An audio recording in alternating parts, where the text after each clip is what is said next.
मैं आपको एक कहानी से बात शुरू करता हूँ, एक स्टोरी से बात शुरू करता हूँ। Real story. स्टोरी से इसलिए कि स्टोरी से बात समझ में ज़्यादा आती है। और एज ए पेरेंट, मेरा एक बेटा है, 17 का होने वाला है। नहीं होने वाला नहीं, हो गया है, 3 दिन पहले हो गया है, अब ये भी हुआ है। तो 17 की उम्र आप जानते हैं सबसे खतरनाक होती है। आप लोग भी लगभग उसके आसपास होंगे या अभी अभी उससे निकले होंगे।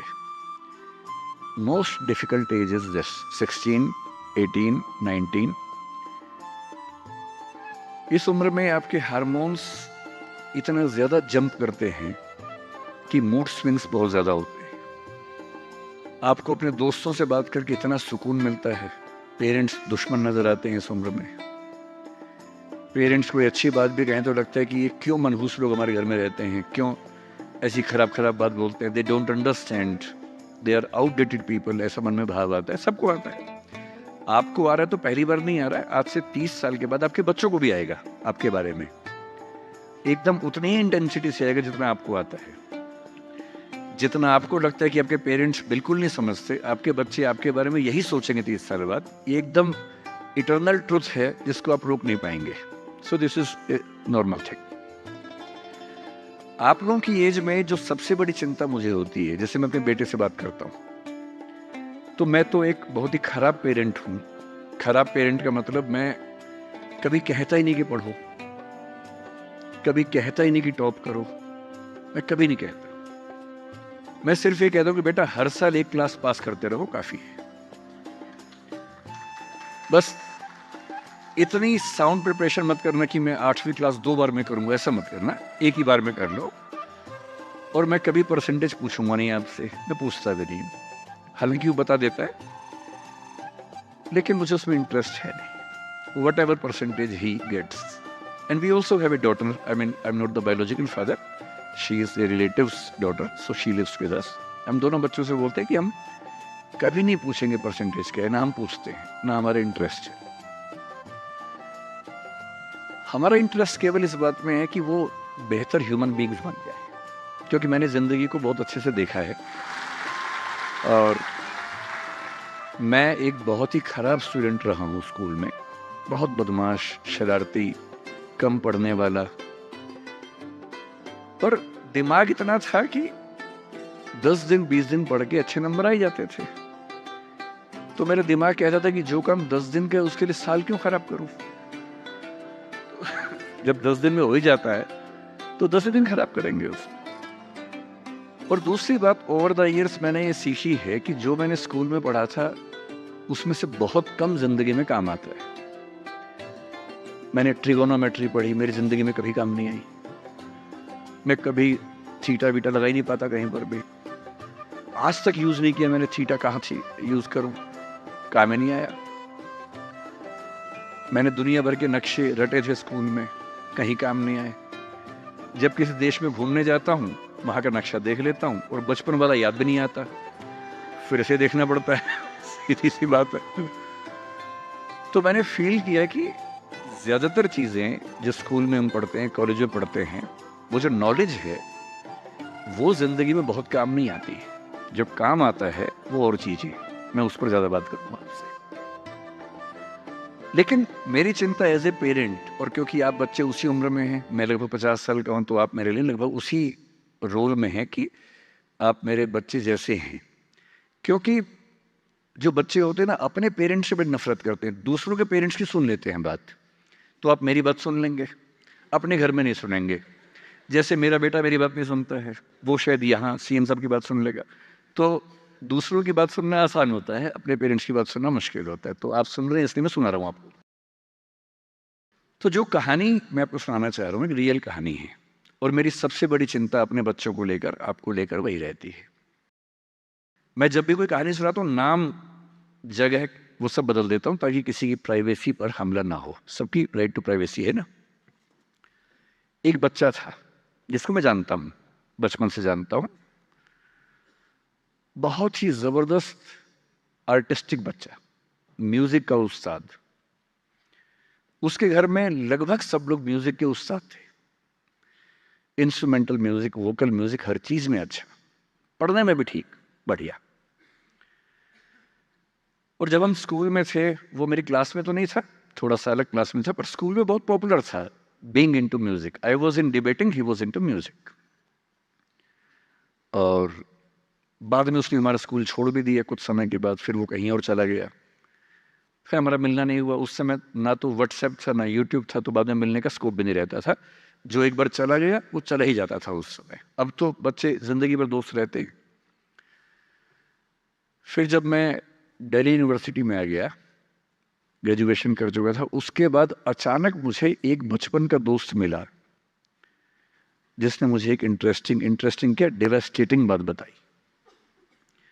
तो बात चल रही थी कि स्कूल के दोस्त कहाँ कहाँ हैं, क्या कर रहे हैं। तो बातों बातों में उसका जिक्र भी आया। तो मैंने बड़ी उम्मीद से पूछा, मैंने कहा वो तो बॉम्बे चला गया होगा, फिल्म इंडस्ट्री में चला गया होगा। तो मेरे दोस्त ने पूछा कि तुम्हें नहीं पता उसके बारे में? मैंने कहा नहीं। उसने कहा यार वो जेल में है, and he was one of the most creative students of our school. मैंने कहा जेल में क्यों है? बोले सच में नहीं पता। मैंने कहा सच में नहीं पता मुझे। लोग ग्रेजुएशन करने के लिए जब गया तो पता नहीं क्या हुआ, उसकी थोड़ी संगति खराब हो गई। बैड कंपनी जिसको हम बोलते हैं, जो इस उम्र में अच्छी लगती है, वही वाली। कॉलेज लाइफ में थोड़ी बहुत बैड कंपनी सबकी होती ही है, हल्की फुल्की होती है, एक सामान्य बात है। अच्छा, बच्चा बच्चा ना रहे ये भी तो अच्छी बात नहीं है ना। थोड़ा बचपन तो जीना भी चाहिए, थोड़ा शरारतें करनी भी चाहिए। पर किसी किसी का दुर्भाग्य होता है कि ज्यादा हो जाता है। उसके साथ ऐसा हुआ। मतलब 1000 लोग जाएंगे तो उनमें से एक आध वापस आएगा, वो भी इतने मुश्किलों से जो ऑलमोस्ट इम्पॉसिबल है। I have seen many such cases.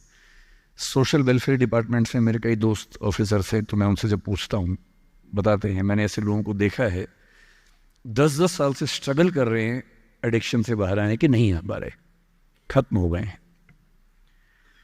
उस बच्चे को ड्रग्स की आदत पड़ गई कॉलेज में जाके, पेरेंट्स को पता ही नहीं था।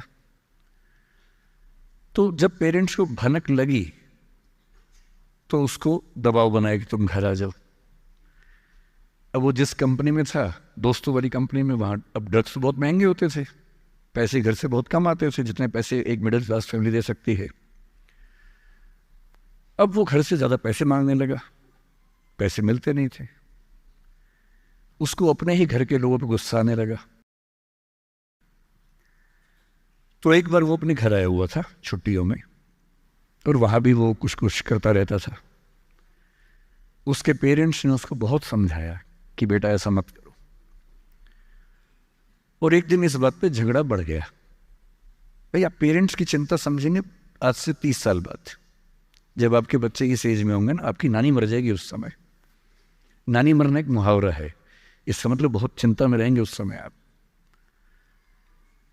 और उस दिन पता नहीं क्या हुआ, एक झगड़ा हुआ, क्योंकि जो एडिक्शन के शिकार हैं उनका दिमाग उनके कंट्रोल में नहीं होता है। यहाँ तक कि जो ड्रिंक करते हैं, ड्रिंक एक लेवल से ज़्यादा कर लें तो दिमाग कंट्रोल से बाहर निकलने लगता है। ड्रग्स में तो ये एलिमेंट बहुत ज़्यादा होता है। और आधी रात को उसने क्या किया, उसने अपनी फैमिली के 5 लोगों का मर्डर कर दिया। मर्डर। उसने खाने में जहर मिलाया, लगभग सब लोग उससे मर गए। एक मेंबर नहीं मरा क्योंकि उसने खाना खाया नहीं उस दिन, तो उसको उसने अलग से मारा। और ये बात है जब उसकी उम्र लगभग 17-18 साल की थी, या 19 के आसपास रहा होगा।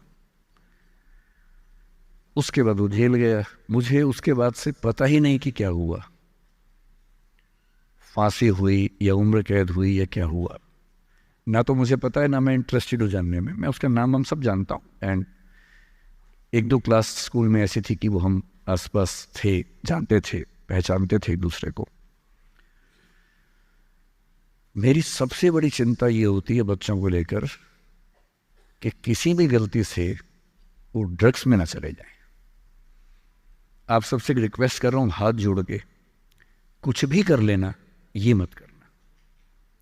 बदमाशी करो, शरारत करो, थोड़ा इश्क विश्क होगा करो, कोई दिक्कत नहीं।